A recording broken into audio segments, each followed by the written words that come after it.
Good morning everyone.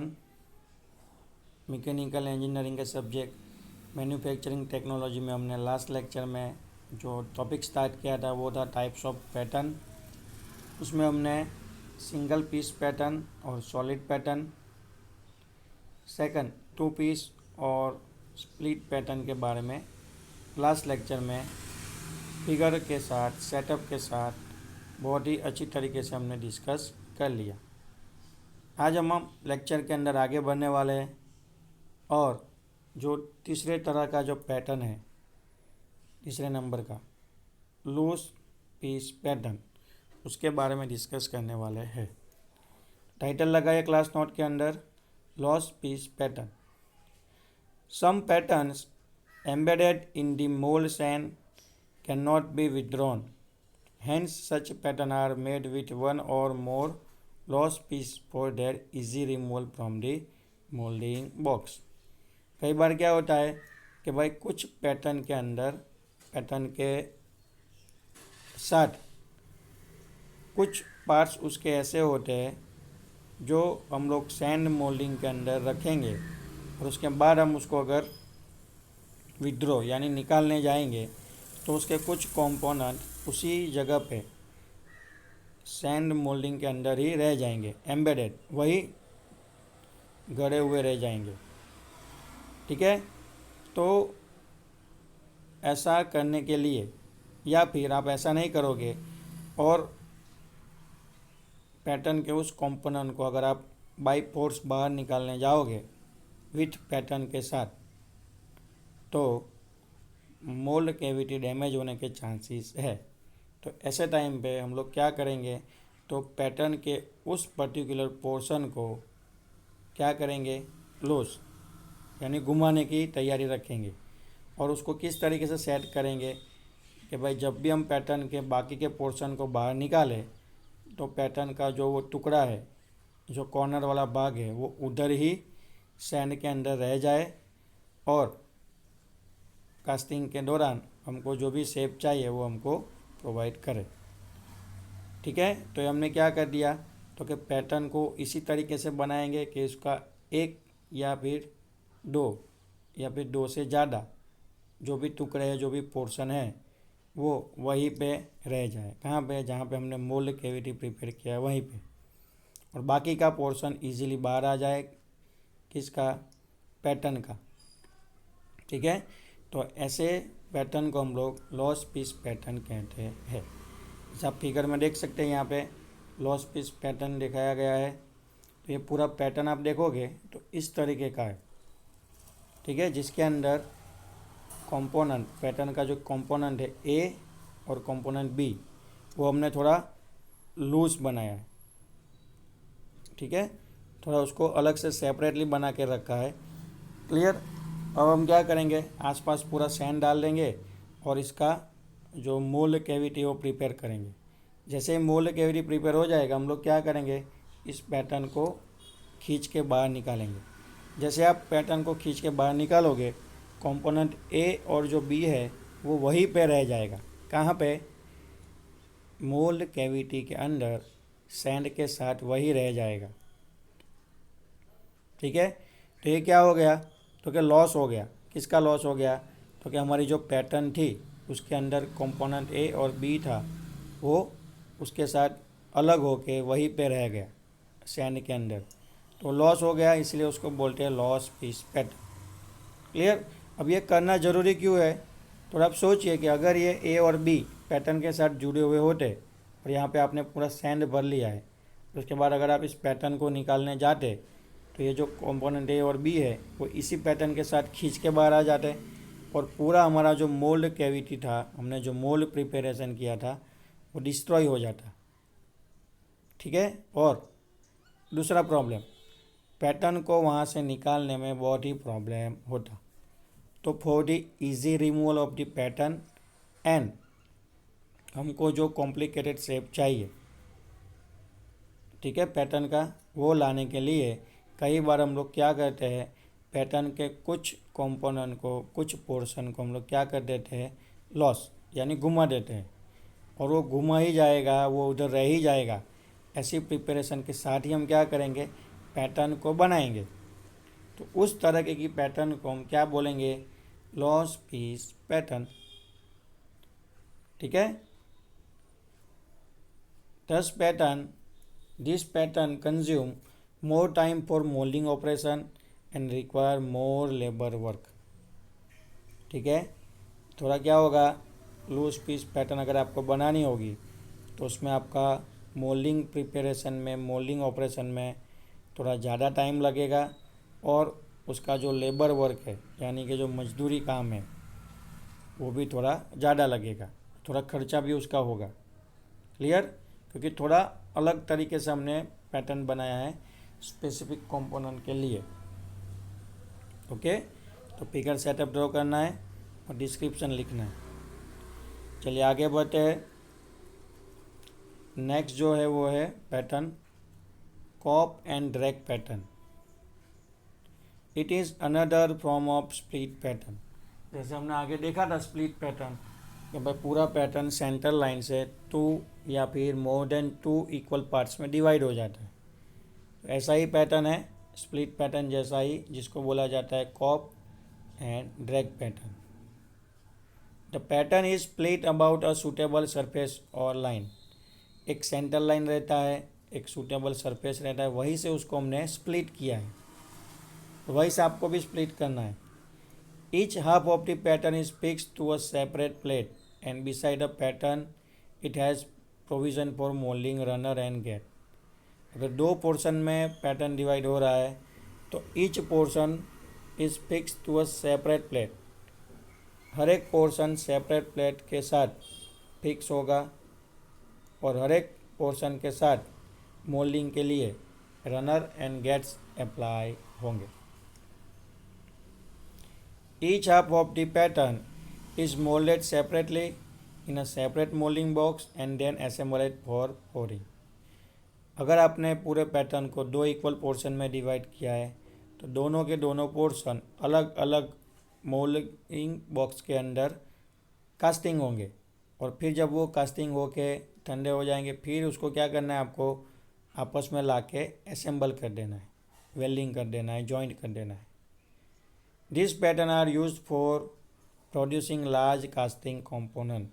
अगर बड़ी size के कास्टिंग के कंपोनेंट है, वर्क पीस है, तो उसको कास्टिंग करने के लिए हम लोग कॉप एंड ड्रैग पैटर्न को यूज़ करेंगे। कौन सी पैटर्न को यूज़ करेंगे, कॉप एंड ड्रैग पैटर्न को यूज़ करेंगे। क्लियर।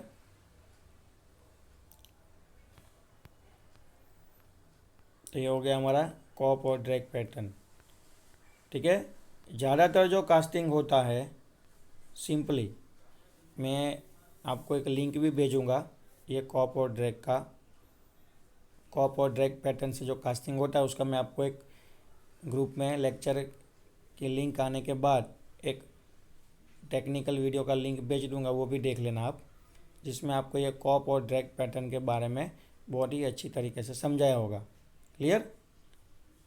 चलिए आगे बढ़ते हैं। नेक्स्ट है वो है gated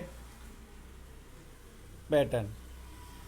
to increase the strength and reduce the tendency to warp, gated pattern are normally और जनरली मेड ऑफ मेटल। अगर आपको कंपोनेंट की स्ट्रेंथ अच्छी चाहिए, कंपोनेंट टूट जाने के चांसेस कम कर देने हैं, पॉसिबिलिटी कम कर देनी है, तो जो गेटेड पैटर्न है उसको आप मेटल से भी बना सकते हैं। By using gate patterns number of casting can be made at a time, hence they are used in a mass production system. Gate pattern की मदद से आप नंबर ऑफ कास्टिंग के बहुत सारे कंपोनेंट और अलग अलग वैरायटी वाले कंपोनेंट एक साथ बना सकते हैं। इसीलिए gate pattern mass production system के अंदर सबसे ज़्यादा यूज़ होता है। Okay. The section connecting various pattern serve as a runner and gate, see the figure. Clear. आप देख सकते हैं बीच में ना ये रनर दिया हुआ है। क्लियर। अब रनर के साथ हमने अलग अलग ब्रांच में अलग अलग जगह पे ब्रांचेस बना के अलग अलग पैटर्न्स डिवाइड कर दिए। क्लियर। यहाँ पे कोई और कंपोनेंट हो, डिज़ाइन वाइज बात कर रहा हूँ, यहाँ पे कोई और डिज़ाइन का कंपोनेंट है, यहाँ पे किसी और डिज़ाइन का कंपोनेंट है, यहाँ पे है, यहाँ पे है, यहाँ पे, यहाँ पे, यहाँ पे और यहाँ पे। अच्छा, टोटल 8 अलग अलग कंपोनेंट हमने पैटर्न बना के रख दिए, कास्टिंग करके, मोल्ड बॉक्स प्रिपेयर करके, मोल्डिंग बॉक्स प्रिपेयर करके पैटर्न की मदद से रख दिए। क्लियर। और बीच में क्या कर दिया है, मैंने पूरा रनर बना दिया है, और बाजू में रनर से पैटर्न को कनेक्ट करने के लिए अलग अलग जगह पे गेट बना दिए। क्लियर। अब क्या होगा, तो क्या आप मोल्टन मेटल को यानी कि पिघली हुई धातु को लेके आएंगे और क्या करेंगे, यहाँ पे सेंटर है ना,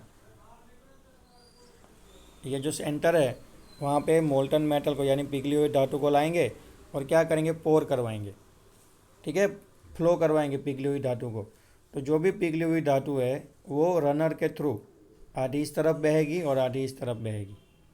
उसके बाद वो यहाँ से इस तरफ बहेगी, फिर यहाँ फ्लो होगी, यहाँ फ्लो होगी, यहाँ फ्लो होगी। ऐसे करते करते आप देखोगे कि एक ही जगह से आपने मोल्टन मेटल को एंटर करवाया और ऊपर 1 2 3 4 और नीचे 1 2 3 4 टोटल 8 जो मोल्डिंग बॉक्स थे उसके अंदर आपकी पिघली हुई धातु पहुंच गई। ठीक है, पहुंचने के बाद आपने मोल्डिंग बॉक्स में जो भी शेप पैटर्न की मदद से क्रिएट किया होगा उस शेप के अंदर, उस कैविटी के अंदर मोल्टन मेटल पहुंच जाएगी। क्लियर। फिर आपको क्या करना है, ये पूरे बॉक्स को सूखने देना है, यानी ठंडे होने देना है। जैसे ही ठंडा हो जाएगा आपको टोटल 8 कंपोनेंट एक साथ जुड़े हुए मिलेंगे, जॉइंट। आप क्या कर लीजिए, उसको यहाँ से कट कर लीजिए, यहाँ से सब जगह से कट कर लीजिए। ठीक है, तो रनर और गेट अलग हो जाएंगे और आपको आपके प्योर 8 अलग अलग कंपोनेंट कास्टिंग होके मिल जाएंगे। तो आपने देखा हमने क्या किया, सिर्फ एक ही बार प्रोसेस की और रनर और गेट को आपस में अरेंज करके मोल्डिंग बॉक्स को एक साथ हमने फिलअप कर दिया और एक साथ ठंडे होने के बाद कटिंग करने के बाद हमको एक ही बार प्रोसेस ख़त्म होने के बाद टोटल 8 कंपोनेंट मिल गए। ठीक है, तो देखिए एक ही बार प्रोसेस हुआ और 8 कंपोनेंट मिल रहे हैं। तो आप कह सकते हैं कि इस पैटर्न को हम लोग मास प्रोडक्शन सिस्टम के अंदर यूज़ कर सकते हैं। क्लियर। तो ये जो पैटर्न है उसको क्या बोला जाता है, गेटेड पैटर्न, गेट पैटर्न या फिर गेटेड पैटर्न। क्लियर। क्यों, क्योंकि उसके अंदर हमने रनर यूज़ किया था, रनर से मटेरियल को कंपोनेंट के अंदर एंटर करवाने के लिए हमने गेट यूज़ किया था, branches. Okay, this facilitates filling of the mold with molten metal in a better manner and reduce the required time and labor work। ये जो गेट पैटर्न है जिसके अंदर हमने रनर और गेट वाला अरेंजमेंट रखा था वो हमको फैसिलिटी प्रोवाइड करेगा।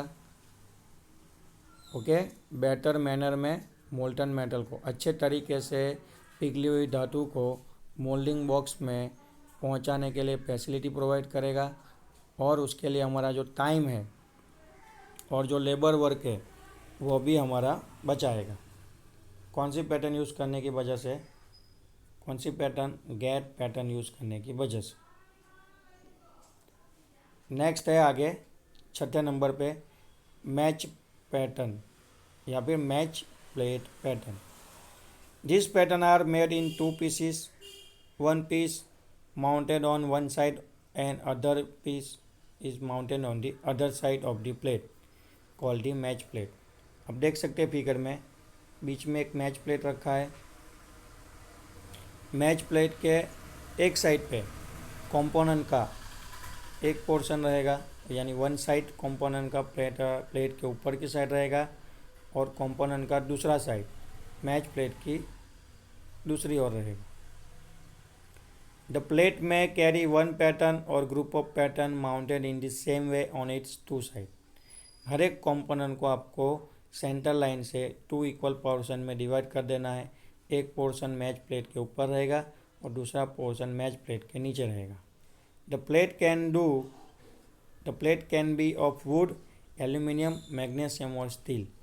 ये जो मैच प्लेट बनता है वो आप वुड से, लकड़ी से भी बना सकते हैं, एल्यूमिनियम का भी प्लेट बना सकते हैं, मैग्नीशियम और स्टील का भी आप प्लेट बना सकते हैं। The match plate has a runner and get attach with it. ये जो रनर है और जो गेट है उसके साथ अटैच किया होगा ताकि आप पूरी पैटर्न के अंदर इजीली बेटर तरीके से पिघली हुई धातु को पहुंचा सको। Piston ring of IC engine are made by using this pattern. IC engine के अंदर जो हमारी पिस्टन रिंग आती है वो इस तरीके से बनती है। कौन सी पैटर्न से? मैच प्लेट पैटर्न से। क्लियर? तो अब देख लीजिए 3 वर्ड नहीं आया है, एक आया है रनर और गेट। देखिए गेट क्या करेगा, तो कि भाई हमारे घर पे गेट होता है, वो क्या करता है, तो कि जैसे आप घर का गेट खोलते हो आप घर में एंटर हो पाते हो, बिल्कुल उसी तरह जहाँ जहाँ पे अपने पैटर्न के साथ गेट रखा होगा तो गेट क्या करेगा, पिघली हुई धातु को पैटर्न की कैविटी के अंदर एंटर करवाएगा। रनर क्या करेगा, तो कि रनर क्या करेगा, तो कि जो भी पिघली हुई धातु है उसको पूरे मोल्ड कैविटी में फैलने के लिए समय प्रोवाइड करेगा। तो रनर और गेट बहुत ही हेल्पफुल चीज़ है। रनर के थ्रू पिघली हुई धातु गेट के अंदर जाएगी और गेट की वजह से आपने जहाँ जहाँ पे मोल्डिंग बॉक्स बना के रखे हैं वहाँ पे पिघली हुई धातु पहुँच जाएगी। क्लियर? तो ये हो गया हमारा मैच प्लेट पैटर्न। आप देख सकते हैं कंपोनेंट को 2 हिस्सों में डिवाइड करके एक पोर्शन प्लेट के ऊपर और दूसरा पोर्शन प्लेट के नीचे रख देते हैं। फिर यहाँ पे हमने रनर रख दिया है जहाँ से हम लोग पिघली हुई धातु को एंटर करवाएंगे। पिघली हुई धातु ऊपर की तरफ फैलेगी और फिर नीचे की ओर फैलेगी। जैसे ही कंपोनेंट ठंडा हो जाएगा हम लोग क्या करेंगे, यहाँ से इसको कट कर लेंगे तो रनर अलग हो जाएगा। फिर मैच प्लेट को निकाल लेंगे तो आधा पोर्शन ऊपर से कास्टिंग होके निकलेगा, आधा पोर्शन नीचे से कास्टिंग होके निकलेगा। फिर इसको हम लोग क्या करेंगे, असेंबल कर लेंगे तो पूरा हमारा कंपोनेंट रेडी हो जाएगा। क्लियर? आईसी इंजन का पिस्टन रिंग जो होता है वो इस तरीके से बनता है। कौन सी पैटर्न से? Match plate pattern. तो जो 3 तरीके के हमने पैटर्न देख लिया आज, cope and drag, gate pattern and match plate pattern, वो आपको फिगर सेटअप के साथ डिस्क्रिप्शन के साथ क्लास नोट में लिखनी है और ड्रॉ करनी है। क्लियर? बाकी के टॉपिक को नेक्स्ट लेक्चर में कंटिन्यू करेंगे। Thank you.